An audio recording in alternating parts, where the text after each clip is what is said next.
Uptick Watch Reviews, Uptick Watch Reviews, Uptick Watch Reviews, Uptick Watch Reviews, Uptick Watch Reviews, Uptick Watch Reviews, Uptick Watch Reviews. Bonjour mes amis. Hi guys. A viewer named Vince asked me to talk a bit about alarm watches, especially the ones from Jaeger-LeCoultre, JLC. It's one of their signature complications. They're known for that, and they're very known, of course, for the reverso. He's looked into other brands. You know, Tudor has the Advisor, but the ring of the Advisor is more like a buzzing kind of noise, and I think the watch is going to be quite big, the Advisor there, but interesting watch, complication wise, and the alarm is certainly one of the most interesting complications, most useful, you know, compared to a chronograph, for example. Another brand very known for its very affordable alarm functions is Vulcain or Vulcain. I believe it's a French brand, isn't it? Or maybe a Swiss brand. And also that one was called the Cricket, the famous one. And as the name implies, it's more of a buzzing, nasty little noise. Maybe not enough to wake you up. So really, the most famous brand would be Jaeger. And of course, Patek does also an alarm. But then it's going to cost you a pretty penny. So in a more reasonable price bracket, here I have the Memovox, and you might also have heard of the Amvox. So Vince was asking me which one to go for. The Amvox, I believe, is the one they do sort of a partnership with Aston Martin. Very cool watch. I don't have one of these. I wish I had one of the Tudor Advisors. I know Tim Mosso of the Watchbox is quite fond of the watch, but he likes quirky watches. So the advantage of the Jaeger, their caliber is quite. It's been there for a while. It's been a bit refined. The version I have here is the Master, as in Master Control, going through 1,000 hours of tests. It's very, very accurate as a result, even after. This is a watch from 2013, the year of birth of my son. So after 8 years now, still incredibly accurate. Master Memovox International. So Memovox for the alarm. You can see that little disc in the center, and International because this one has sort of a guide of all the cities. It doesn't really tell you the time easily. You just have to count how many. How far away each city is, and then count how many hours that would be. And so you have two cities in every bracket, and they're basically on the opposite side of the world. So Anchorage on the opposite side of Moscow, LA on the opposite side of Abu Dhabi, for example. Well, anyway, let's just go through the functions of this watch. So this one, the rose gold limited edition of 250 pieces. You can find it in steel if you're interested as well. Limited edition of 750 pieces, which is going to come usually under 10,000 US, second hand, of course. And this one would be above that. Different prices. So these watches obviously are going to be a bit thicker because of the caliber. You know, it requires hammers, it requires enough space to ring out. The watch is about 12 millimeters, so it's a bit like the Tudor effect, because the JLC cases for the sportier watches have those sheer flanks. It looks bigger than it really is because of that uninterrupted section there. Just like actually there you go, the Tudor Black Bay. Here I have the GMT. And here you don't have a bevel, but otherwise it wears very easy. It's not thicker than a Submariner. So here on this crown, you can wind the watch. When you pull it, you can stop the seconds and set the time.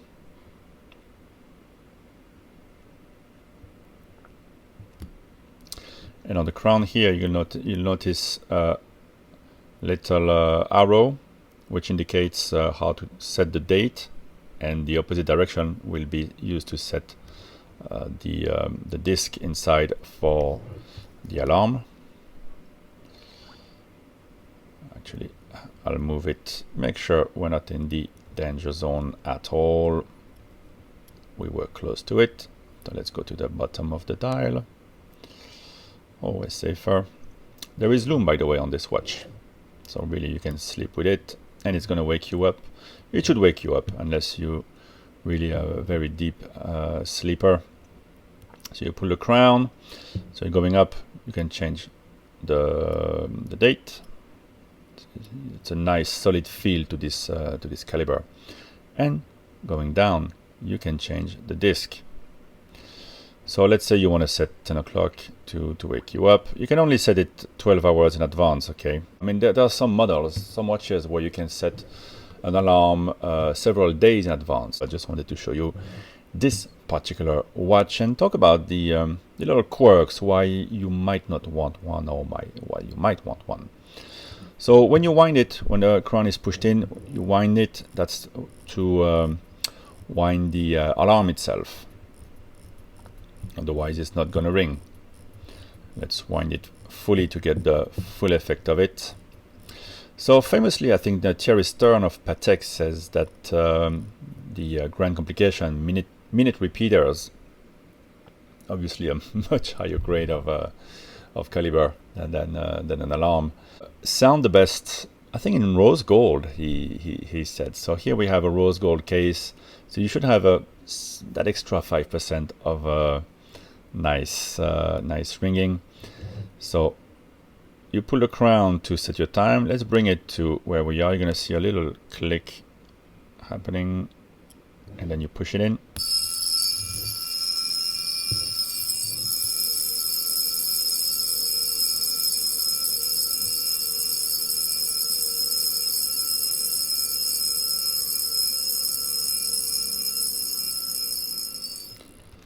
I'm sure it's going to remind you very much of the school bell, you know, that you were waiting before going home, or recess time.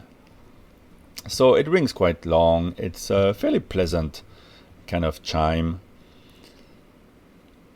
Now the drawbacks, fairly thick, but not impossibly so. I think it's just because of the way they shape their cases.